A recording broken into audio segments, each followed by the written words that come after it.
Shane Gillis is making his SNL return, and it reveals the show's troubling double standards. Saturday Night Live is having a monumental year.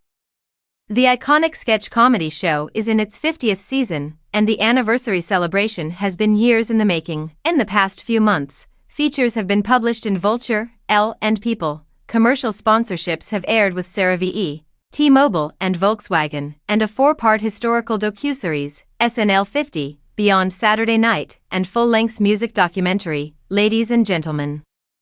50 years of SNL music were released on Peacock. The build-up culminated in a massive homecoming for SNL cast, crew and honorary affiliates earlier this month as they presented a live anniversary special celebrating half a century of the show and its impact. It was an event of escapism, 3 or so hours to simply revel in nostalgia and joy. Then, the show announced that stand-up comedian Shane Gillis would host the first show post-anniversary.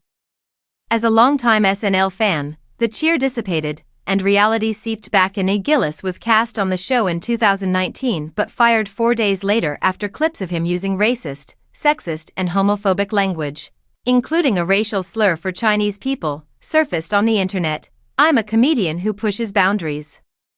I sometimes miss," Gillis wrote in a post on Twitter at the time that has since been deleted. "If you go through my 10 years of comedy, most of it bad, you're going to find a lot of bad misses. I'm happy to apologize to anyone who's actually offended by anything I've said.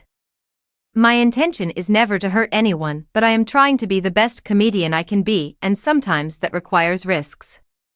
Even after Gillis' public dismissal from the show, he still stood by his controversial comments.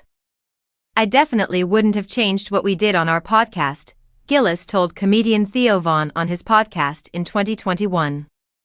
"That's how I got to New York." Although he never made it onto the show as a cast member, he was invited to host an episode in 2024 and is now hosting again almost exactly 1 year later.